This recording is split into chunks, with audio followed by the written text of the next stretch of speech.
कभी कभी घर की छोटी छोटी बातें घर तबाह कर देती हैं। फ़ोन की घंटी बजी और शिवानी ने फ़ोन उठाया। उधर से कोई बोला, भाभी, और रोने की आवाज़ आने लगी। शिवानी ने प्यार से पूछा, क्यों रो रहे हो? छोटे बच्चे की तरह।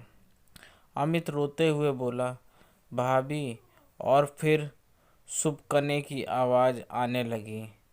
शिवानी बोली, पहले चुप हो जाओ।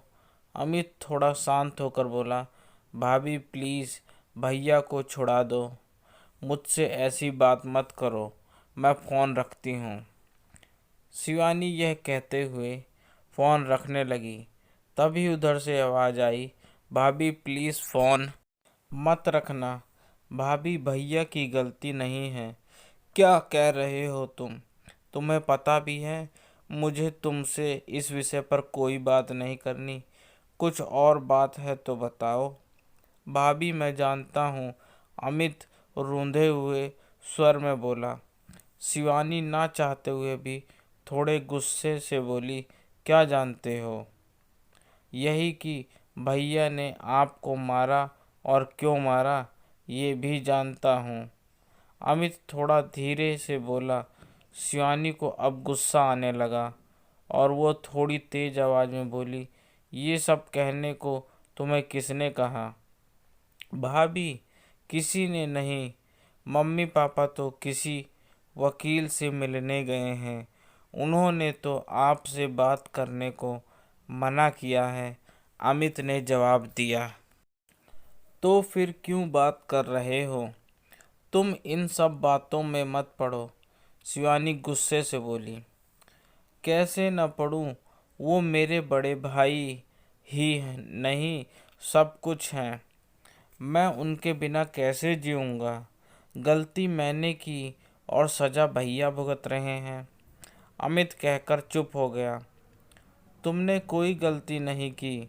तुम्हारे भैया ने मुझे मारा है। एक बार भी नहीं, 2 बार। पहले थप्पड़ मारा और फिर अगले दिन गला दबाने की कोशिश की। शिवानी झुलझुलाहट में सब बोल गई।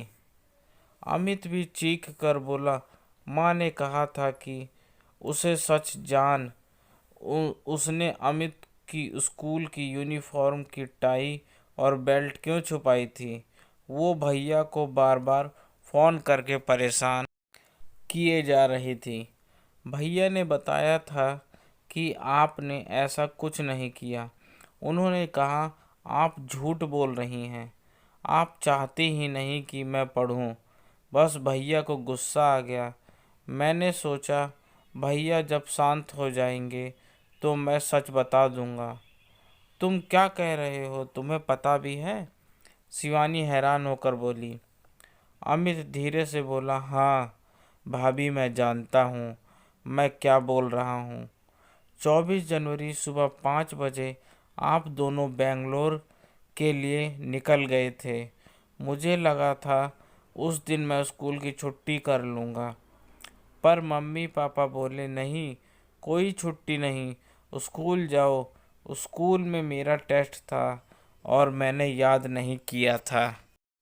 मम्मी पापा को पता था कि बुधवार को स्कूल की यूनिफॉर्म की चेकिंग होती है, इसलिए मैंने टाई बेल्ट जल्दी से बेड में नीचे डाल दी और उनके साथ ढूंढने लग गया। बस ढूंढते ढूंढते समय कट गया। मम्मी को लगा आप छुपा कर गई हैं। उन्होंने तभी भैया को फ़ोन लगाकर गुस्से से आपके लिए बहुत कुछ कहा और साथ में ये भी कह दिया, आप चाहती ही नहीं मैं पढ़ूं। मुझे यह नहीं पता था यह इतनी बड़ी बात हो जाएगी। सॉरी भाभी, शिवानी ने दर्द भरी आवाज़ में कहा। तुमने यह बात अपने भैया से क्यों नहीं बताई? मैंने भैया को फ़ोन किया था, पर भैया ने कहा मैं बाद में बात करूँगा। मैं डर भी गया था। भाभी प्लीज़ मेरे भैया को जेल से निकाल दो। उनकी ज़िंदगी खराब हो जाएगी। उन्होंने बहुत मेहनत की है तब जाकर इतनी अच्छी नौकरी मिली है। भाभी प्लीज़ मेरी खातिर, यह कहकर अमित जोर जोर से रोने लगा।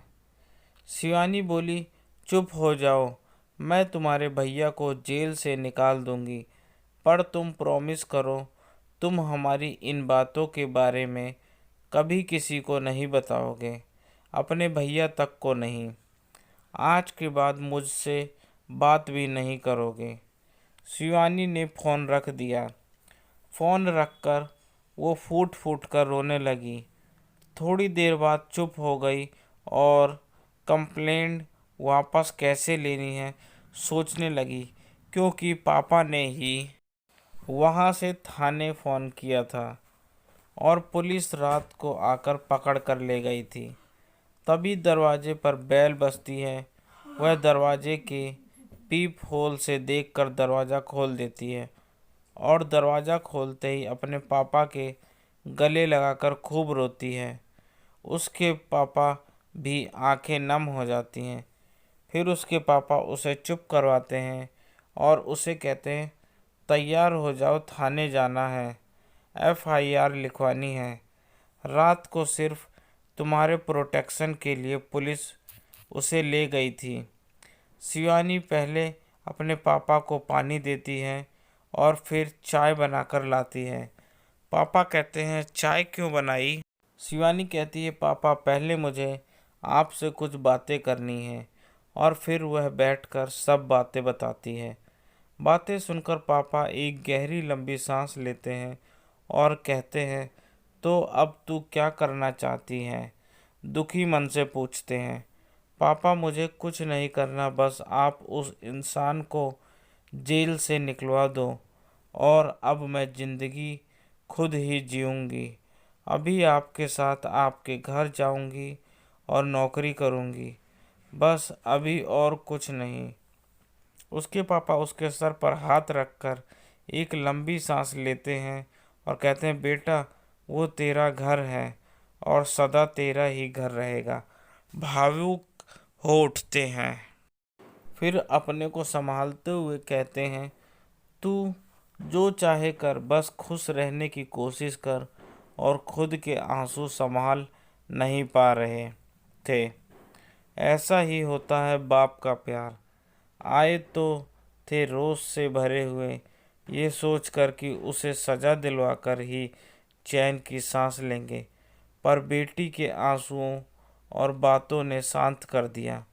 कभी कभी घर की छोटी छोटी बातें घर तबाह कर देती हैं, घर बसने में पहले ही उजाड़ देती हैं, सपनों के ताजमहल मिनट में ढेर कर देती हैं। मेरी बेटी का क्या कसूर था? यह सब सोचते हुए उठते हैं और शिवानी से सामान पैक करने को कहते हैं। फिर पापा बेटी थाने जाने के लिए निकल जाते हैं।